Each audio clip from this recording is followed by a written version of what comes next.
ओम नमस्ते मित्रों, भाइयों बहनों। मेंस्ट्रुअल साइकिल संबंधित विकारों पे यानी रोगों पे आज चर्चा कर रहा हूँ। जो स्त्रियों में मासिक धर्म की गड़बड़ी होती है, डिसऑर्डर्स होते हैं, पीरियड डिसऑर्डर्स कह लें या मेंस्ट्रुअल डिसऑर्डर्स कह लें, तो इस पे थोड़ा चर्चा कर रहे हैं और गंभीर चर्चा है। थोड़ा आप समझ लेंगे तो माताओं बहनों को, बच्चों को बहुत स्वस्थ जीवन जीने में बहुत मदद मिलेगी। देखिए, 11 से 14 वर्ष की आयु में जो प्राइवेट पार्ट है उसमें से रक्तस्राव शुरू हो जाता है और लगभग 45 से 50 वर्ष की आयु में बंद होता है और यह हर महीने होता है। यह रक्तस्राव प्रायः 3 से 5 दिन तक चलता है। सामान्यतः हर 28 दिन के बाद यह क्रिया होनी चाहिए। यदि यह अंतर 21 से 30 दिनों का भी है और नियमित है तो उसे सामान्य ही मानना चाहिए।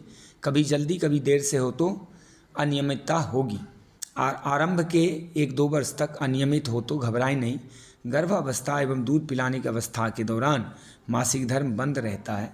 सामान्य तौर पर पाए जाने वाले मासिक धर्म संबंधी रोग इस प्रकार हैं, जो मैं अभी आगे बताने जा रहा हूँ। देखिए, एक तो एमेनोरिया होता है। एमेनोरिया में 16 वर्ष की आयु तक भी मासिक धर्म ना हो तो इसे माना जाए कि एमेनोरिया है।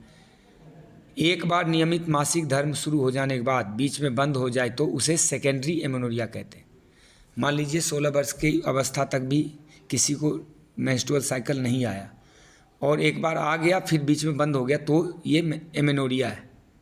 अब डिसमेनोरिया है। डिसमेनोरिया में क्या होता है कि मासिक धर्म आने के 1-2 दिन पहले या कुछ समय पहले पेट के नीचे तीव्र पीड़ा होती है। यद्यपि उपचार एक ही है, लेकिन थोड़ा मैं इसको डिफ्रेंशिएट करके आपको बताना चाहता हूँ। जब उपचार बताऊँगा देखेंगे सबका उपचार मोटा मोटी एक ही है। एक ठीक होता है, सब ठीक होता है, डिसऑर्डर कोई भी हो। तीसरा है मेट्रोरेजिया। मेट्रोरेजिया में हमेशा अनियमित यानी इर्रेगुलर रहता है साइकिल। चौथा है पॉलीमेनोरिया। पॉलीमेनोरिया में 21 दिन से कम में मेंस्ट्रुअल साइकिल आ जाता है। अच्छा, मेनोरेजिया भी होता है एक। मेनोरेजिया में नियमित मासिक धर्म में अधिक दिनों तक लंबा स्राव बना रहता है, 8 दिन 10 दिन तक होता ही रहता है। एक होता है हाइपरमेनोरिया। हाइपरमेनोरिया में क्या होता है कि रेगुलर मासिक जो आता है सामान्य दिनों तक अधिक रक्तस्राव होता है, जैसे 4-5 दिन ही रहेगा लेकिन बहुत ज़्यादा ब्लीडिंग होता है। एक होता है हाइपोमेनोरिया। हाइपोमेनोरिया में क्या होता है कि मासिक धर्म के दौरान तो वो रहेगा तो 4-5 दिनों तक ही या 3 दिनों तक ही, लेकिन बहुत कम ब्लीडिंग होगा यानी रक्तस्राव कम होता है तो माना जाता है हाइपो है। एक होता है मीनोमेट्रोरेजिया। मीनोमेट्रोरेजिया में क्या होता है कि अनियमित मासिक धर्म के साथ साथ अधिक रक्तस्राव होता है और सामान्य से अधिक दिनों तक रहता है। एक तो अनियमित होता है, फिर अधिक ब्लीडिंग होता है और अधिक दिनों तक होता है। एक होता है post menopausal bleeding. Post menopausal bleeding क्या होता है कि जब वो लगभग हो चुका है, उनका साइकिल बंद हो गया, 50 साल 45 से 50 की उम्र हो गई, साइकिल बंद हो गया, उसके बाद फिर से रक्तस्राव शुरू हो जाता है तो उसको पोस्ट मेनोपॉजल कहते हैं। एक होता है breakthrough bleeding. Breakthrough में क्या होता है, 2 मासिक धर्म के बीच रक्तस्राव आ जाता है। यह गर्भ निरोधक गोलियां खाने की वजह से अधिक पाया जाता है। जैसे हर महीने जिनको होता है और बीच में 15-20 दिन बाद एक बार फिर छोटा सा आ जाता है तो इसको ब्रेक थ्रू कहते हैं। एक होता है pre menstrual syndrome. Pre menstrual क्या होता है, मासिक धर्म होने वाली लगभग 40% महिलाओं में पाया जा रहा है ये। इसके लक्षण हैं माहवारी से पहले सिर में दर्द, जी मिचलाना, गुस्सा, थकान, पेट में अफारा, हाथ पैरों में सूजन, तनाव, कमर दर्द इत्यादि। इसको कहते हैं प्री मेंस्ट्रुअल सिंड्रोम। अब देखिए, इसके कारण समझते हैं। ये तो आपने 10-12 टाइप का समझा कि होता है ये। अब इसका थोड़ा कारण समझते हैं। मासिक धर्म गड़बड़ी का कारण क्या है, तो आहार विहार की गलतियां तो है ही। ऋतुकाल में भोग विलास करना, संयम से ना रहना भी एक कारण है।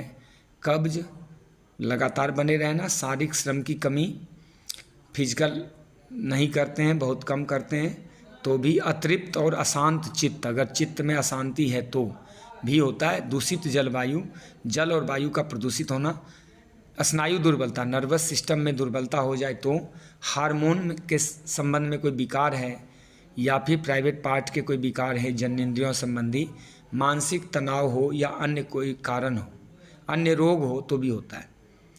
अब देखिए इसका उपचार बताने जा रहे हैं, थोड़ा अच्छे से समझिएगा, थोड़ा सा 5-7 मिनट में कवर करूंगा इसको। मासिक धर्म संबंधी विकारों के उपचार बताने से पहले आपसे एक रिक्वेस्ट है कि वीडियो अंत तक देखा करें ताकि पूरी बात समझ में आए, और मेरे YouTube चैनल आरोग्य कोई डॉक्टर अजीत आनंद को सब्सक्राइब कर लें ताकि आपको time to time health updates मिलता रहे। तो आइए मेंस्ट्रुअल डिसऑर्डर का उपचार, इलाज, ट्रीटमेंट समझते हैं। देखिए सबसे पहले तो आवश्यकता अनुसार जूस पर उपवास करें। आप वेजिटेबल जूस ले सकते हैं, फ्रूट जूस ले सकते हैं, नारियल पानी ले सकते हैं, बेल शरबत ले सकते हैं, गन्ने का जूस ले सकते हैं, पत्तों का रस ले सकते हैं, या फिर जो भी नेचुरल चीज़ें हैं, नेचुरल जूस आप लेना चाहें ले सकते हैं। नेचुरल मतलब डब्बा बंद नहीं होना चाहिए। कितना दिन? तो 7 दिन तो उपवास करना ही चाहिए। कच्चे नारियल का पानी, जौ का पानी, धनिए का पानी या छाछ का सेवन खूब करिए। अनार, पत्ता गोभी का रस और अंगूर का रस ये अद्भुत लाभकारी है। चुकंदर का रस 70-80 ml दिन में 2-3 बार लें, इससे ब्लड पूरा होता है और बहुत अद्भुत काम करता है। कच्चे करेले का रस एक बार अगर लें डेली तो बड़ा अच्छा रहेगा। 5 दिन कम से कम या 7 दिन रख लें, फिर पहले 7 दिन या 5 दिन जूस पे रहें, फिर 5 या 7 दिन कच्चा भोजन पर रहें, जैसे फल, सब्जियां, अंकुरित अन्न, ड्राई फ्रूट्स भिगो के जूस इत्यादि लेते रहें, और फिर धीरे धीरे सामान्य भोजन पे आ जाएं, जिसमें फल भी हो शामिल, सब्जियां, सलाद भी हो, अंकुरित अनाज भी हो, आटा, दाल, घी, तेल कम हो, मिर्च मसाला कम हो। उबली हुई सब्जियां केवल हल्का सा नमक डाल के या काली मिर्च डाल के खाएं, बाकी मिर्च मसाला छोड़ दें। तला भुना गरिष्ठ भोजन, चाय, कॉफ़ी, मैदे का खाना पीना, चीनी, केक, डब्बा बंद इत्यादि, बेकरी के प्रोडक्ट, मांस, अंडा, ये सब ठीक नहीं है। इसमें कोल्ड ड्रिंक्स भी ठीक नहीं है। तो नमक का प्रयोग कम से कम करिए। खाली पेट आंवले का रस और शहद मिलाकर सेवन करें, अद्भुत लाभ होगा।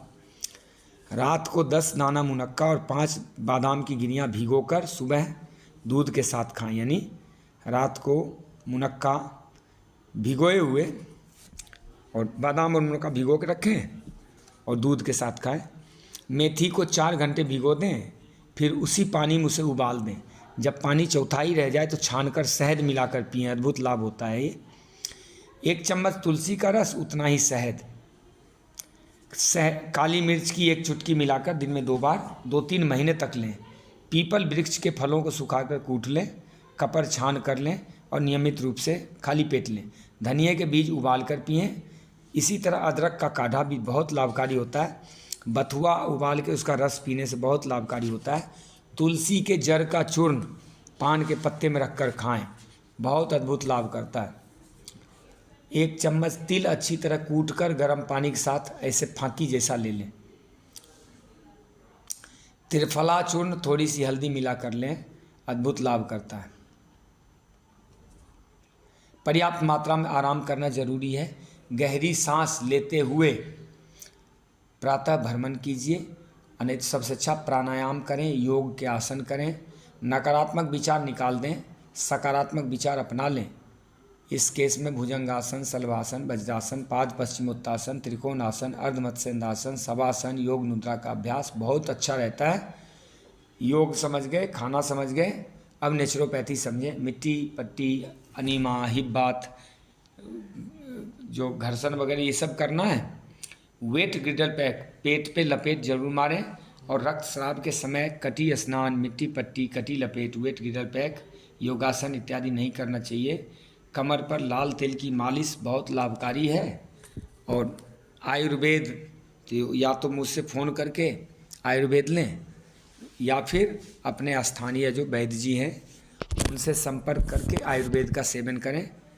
वैसे इस केस में जो है कई फीमेल के लिए काढ़े आते हैं, जो स्त्री कल्प वगैरह होती है, तो वो सब भी सेवन कर सकते हैं। अशोकासव जो होता है, या द्रक्षासव है, पत्रांगासव है, दसमूला रिष्ट है, ये सब बहुत लाभकारी होते हैं। स्त्री रसायन बटी है, अद्भुत लाभकारी है। तो देख लीजिए, इस प्रकार आप बच सकते हैं। थोड़ा संयम जरूर कर लें। जय सिया राम। ओम आपका कल्याण हो।